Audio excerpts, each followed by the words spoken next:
what's going on, everybody? This is John J Gaming on the mic here, coming at you with a brand new episode of the Gore Pirates Dynasty here on NCAA 14, and also featuring that Oklahoma high school mod as well.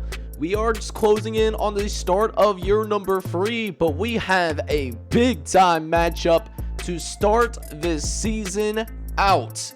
We have an opportunity to travel to DeSoto, Texas to take on the Eagles of DeSoto High School, and this team is legit.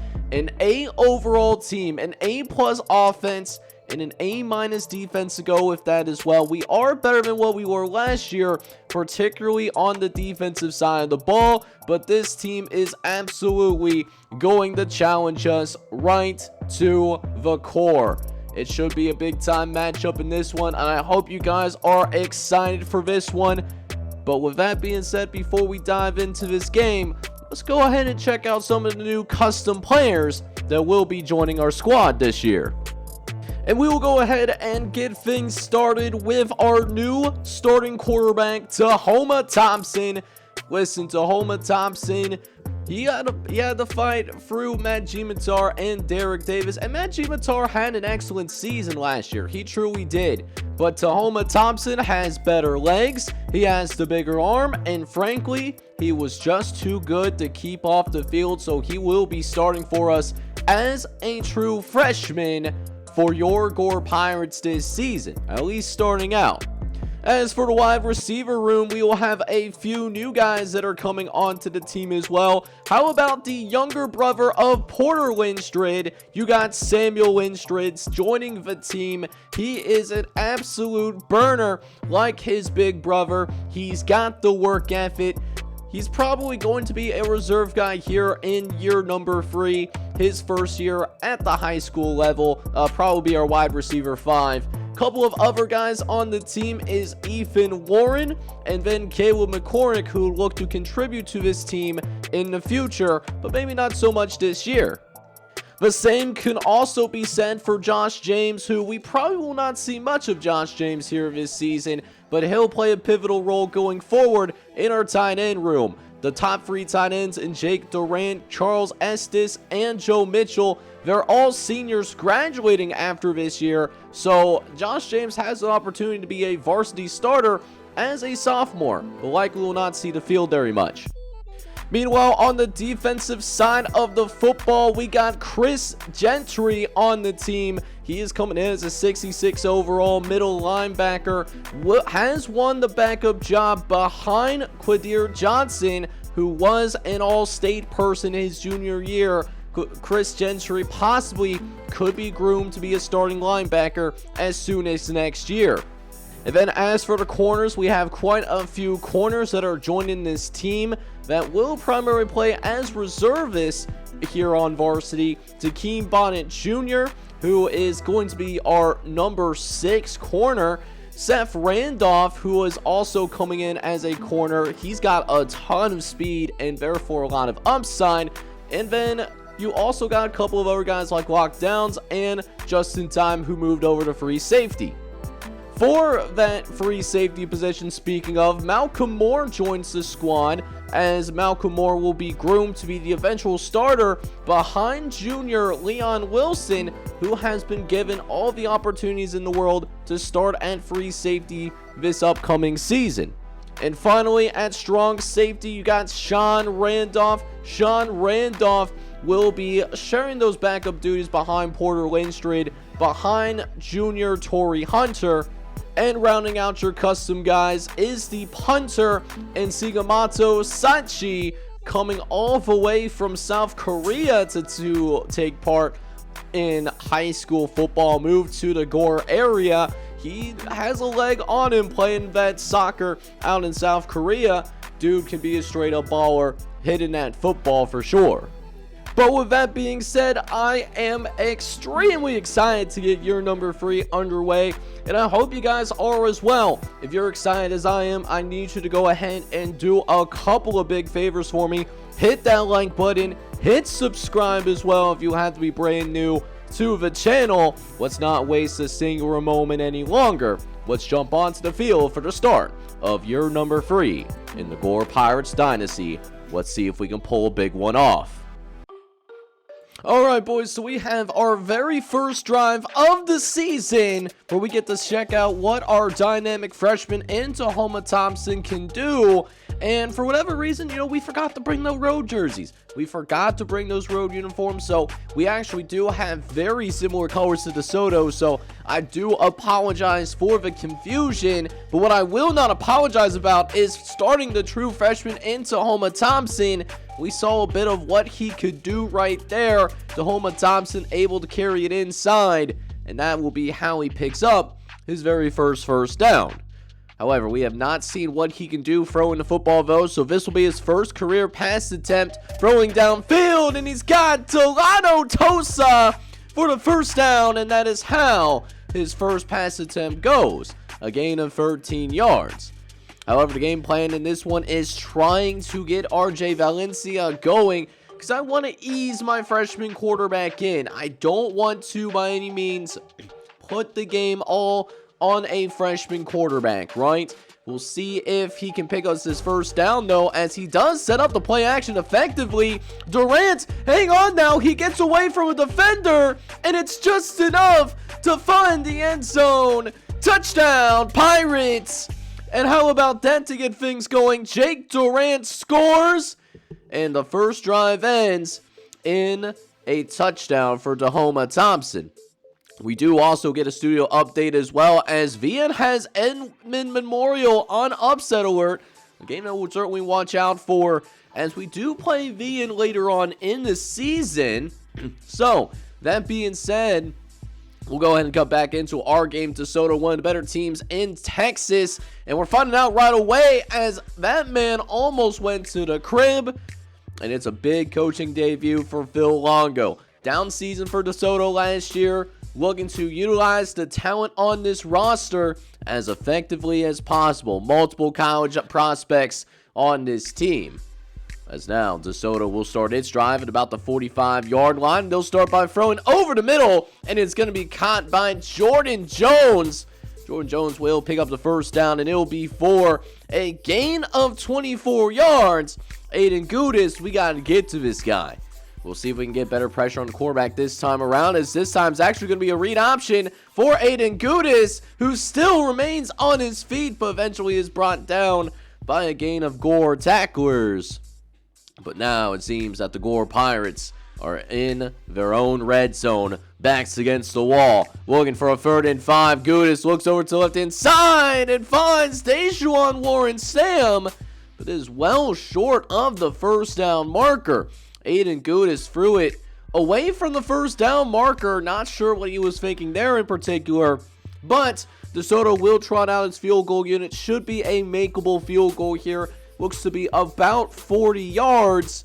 Not the easiest one for high school kickers, though, and you see it right there. He is going to narrowly miss down the left-hand side, and that is going to be no good. So the Gore defense holds, as that will be an end to your first quarter already. The Gore Pirates do have a 7-0 lead after the open quarter of action.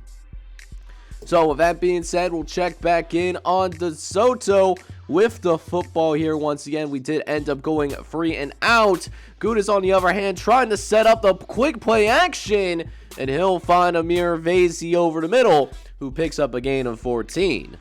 Very next play, again, we'll see Aiden Gudis in the shotgun, only setting a free man rush, though, all day to throw, going downfield, and it's going to be nearly intercepted. Isaac Smith was all over him, and eventually it leads to a 3rd and long.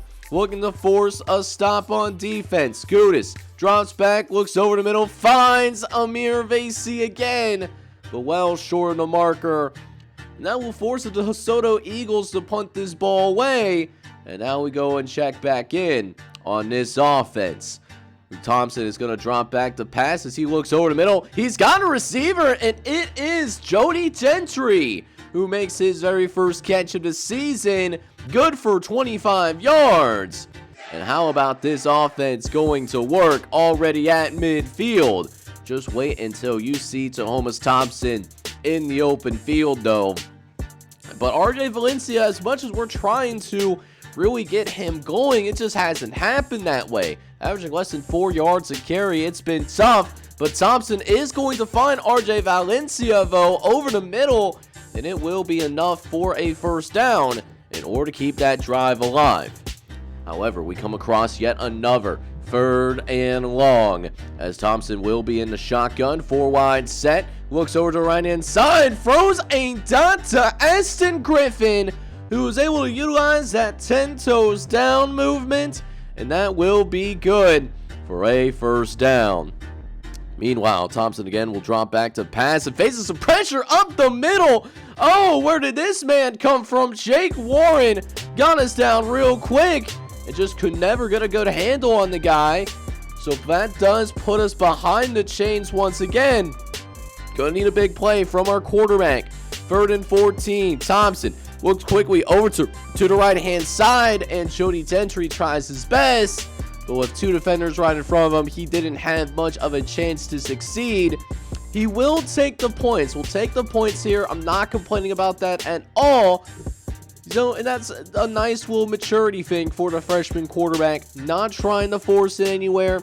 Just let your offense cook. Let the game come to him. I like the maturity on this freshman quarterback so far. However, that being said, Thompson's going to throw over the middle on 1st and 10 and will find Joe Mitchell for a gain of 20, and I imagine we'll start going into a no huddle pretty soon, as we only have 1 timeout to work with. I want to see what this freshman quarterback can do, and this is a dot to Beef Wellington, but he doesn't bring it in. It's dropped. That was right where that pass needed to be, and it ends up being dropped. Absolutely despicable. And now 3rd and 6. Don't like that throw over to the left-hand side. Could have been intercepted, so he dropped it off to Delano Tosa. And we'll end up playing this football away, but we will at least get the ball back. We force a free now on DeSoto. We're curious to see what he can do with this Hail Mary. See if something can cook here for Tahoma Thompson. Before we go into halftime, ball is up in the air, and it will end up being intercepted. Had some guys in the area, but could not win the one-on-ones. And so that will actually take us into that halftime locker room already. It's been a surprisingly defensive struggle here in this first half of action. One where your Gore Pirates will have a 10-0 lead. So now we go ahead and jump into that second half of action now. DeSoto will start with the football, as we'll see what Aiden Gudis can do, as his guys were completely shut down in that first half of action, looking for a completely different narrative as they start a brand new drive. 1st and 10 from about the 45-yard line. Gudis drops back. He's going to look over to the left-hand side, wants to go deep, and it's intercepted. LaQuinn's Cobb. He's going to no, he can't stay on his feet. Oh, he had plenty of return room, but a dynamic play by LaQuinn's Cobb, getting the opportunity to start here in year number 3. And boy, is he cooking right about now. Great interception by LaQuinn's Cobb. And so, with that being said, we will take over at about the 22-yard line. Going to open things up here with a play action as DeSoto sends the blitz, but calmly finds Beef Wellington for a gain of 16.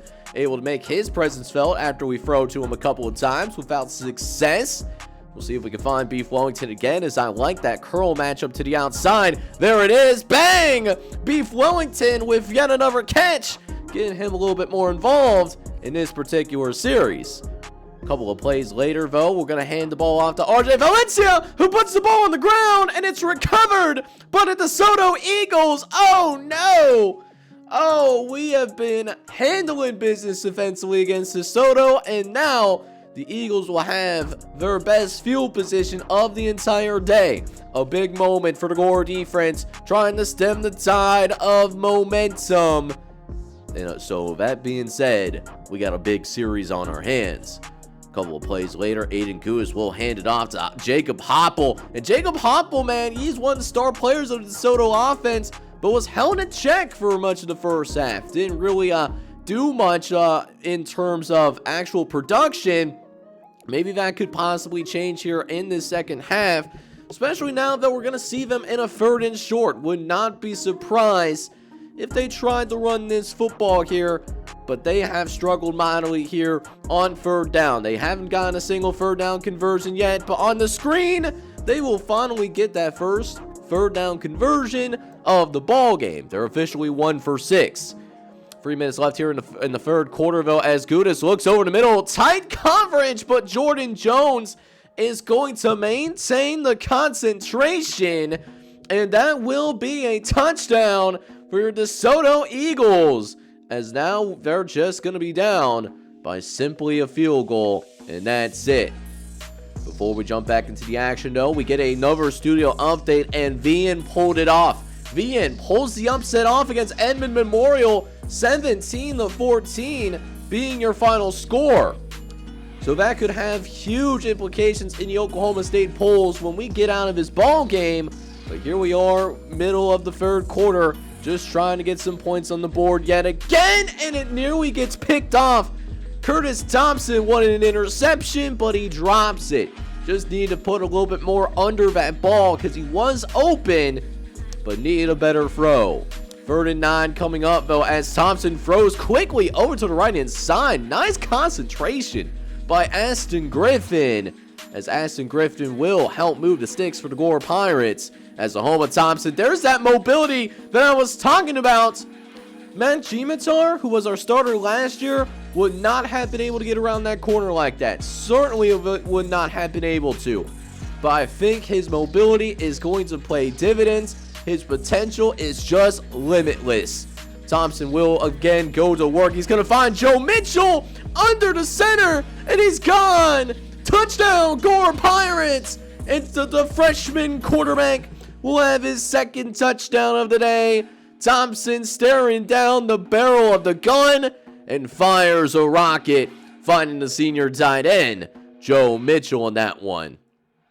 So more studio updates coming our way, though, as we got an update on number 1, Carl Albert, who's fighting for his life against UConn. Another potential upset in the works, and we have an upset on our hands as well. And in the 3rd quarter, we have a 10-point lead. Can we hold on to get a big-time win on the road? Looking for a big-time win on the road against the DeSoto Eagles, one of the best programs in the state of Texas. Here we go on a 3rd and 5. Thompson drops back, looks over to the left-hand side, finds Beef Wellington for a critical 3rd down conversion. He picks up a gain of 16 on the play. So now we find ourselves in Eagles territory, looking for another touchdown. Thompson rolls to the right. He's trying to throw over the right-hand side, looking for Joe Mitchell, but a slight misfire, one that nearly gets taken the other way. That being said, we'll try again, this time with an easier throw for the quarterback. We'll get it out to RJ Valencia, and the blocks were actually set up quite perfectly on that one, nearly getting 20 yards on the screen. And we're going to be in the red zone once again, looking for another red zone opportunity, as we'll throw it short over the middle to Jake Durant, able to create some space on the outside. Has a little bit lesser of a role than last season, but that being said, still making an impact on the ball game, as RJ Valencia, he's there for the 1st down. Meanwhile, a couple of plays later, RJ Valencia will get a little bit of a break, and his backup, Mark Sasser, who's going to make a cut, and he's going to be in the end zone. Touchdown, Pirates! Mark Sasser, the transfer, finally allowed to play, makes his presence felt. His first carry with the Gore Pirates gets him in the end zone. And now we have ourselves a commanding lead, up by 17, with only 4.5 minutes left to play here in this ball game. And I imagine at this point, DeSoto is going to go into its no huddle. They gotta go fast, plain and simple. 1st and 10 for the Eagles, as Jet Gaudis is going to drop back. He's going to run out of time, though, and he's going to be brought down. A gang of Gore defenders, but it's Isaac Smith that will ultimately be credited with the sack. And so, DeSoto trying to spare their free timeouts. They go no huddle yet again. Gudis looks over the middle and finds Jacob Heupel, but gets turned into a sandwich. And it's still going to be 3rd and long, even with that completion. And as you know, DeSoto has struggled mightily on its 3rd down conversions. 1 for 7 so far today. 3rd and 13 coming up as Godis is trying to look for somebody to get open. But again, the pressure gets to him. It's the junior, Savion Simmons, able to get it done. DeSoto punts the ball away, and from that point on, what we ended up doing, we just ran out the rest of that clock, baby, and that is going to get it done. We will finish the big-time upset against DeSoto, 24-7, and not only is this absolutely a big-time victory, also, we sent a huge message to the state of Oklahoma for this one as well. So what an incredible win to start our season out in the state of Texas. And it all has to start with our freshman quarterback, Tahoma Thompson. He didn't look like a freshman out there at all. 19 for 25, 280 yards, 2 touchdowns, and an interception. I didn't want him to be so much of a vocal point in the offense in the first game. I wanted to ease him in it. However, we just didn't get very much from our running game at all. RJ Valencia did get to start his first start in 2 seasons and didn't really do much. 26 for 66. We gotta find ways to get rushing yards against some of these better teams in the state. So, you know, if you want to be considered a serious state contender, we're gonna have to figure that out. But Mark Sasser did find the end zone, and Tahoma Thompson did have 40 yards on the ground as well. For the receivers, though, it was pretty spread out somewhat evenly today. We ended up seeing Beef Wellington and RJ Valencia with the most catches in this one, but it was all love for the tight ends today. It's a freshman quarterback going to the tight ends. It's just a match as old as time, right? Jake Durant had a 52-yard touchdown, and then Joe Mitchell was also able to cash in on a 30-yard touchdown as well. Got plenty of other receivers involved in the offense today as well.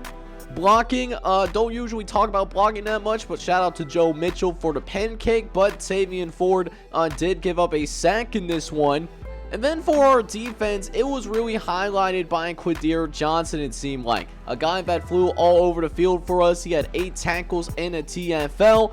Porter Lindstrom was also able to record 5 solo tackles as well. We also did a fantastic job getting to this quarterback. 4 different guys managed to get a sack in this one. Chase Henry, the junior pass rusher, alongside the junior All-State recipient in Savion Simmons. Brant Danielson, who is just now getting into that starting lineup, made his presence felt with multiple TFLs, by the way. And Isaac Smith, who also had a sack and nearly an interception too. But speaking of those interceptions, the only turnover that we did end up forcing today was from Waquiz Cobb. Waquiz Cobb stepping into the starting lineup and made most of his opportunities, practically being a shutdown corner. So it feels good to finally be back in our hometown after we did what we just did to DeSoto, Texas.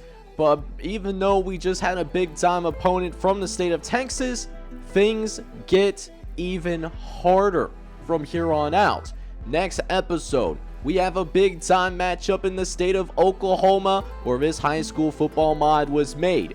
We will be taking on the number 3 ranked team in the state of Oklahoma in the Red Tornadoes of Clinton. And I have a sick feeling that there's going to be a storm brewing in this matchup. We'll see if we can get to 2-0 in the next episode. But in the meantime, I hope you enjoyed this opener. And if you did, make sure you go ahead, smack that like button for me. Hit that subscribe button as well if you do have to be brand new to the channel. This is John J Gaming on the mic signing off. But hoping you guys are all out there having a good one. Take care, everybody.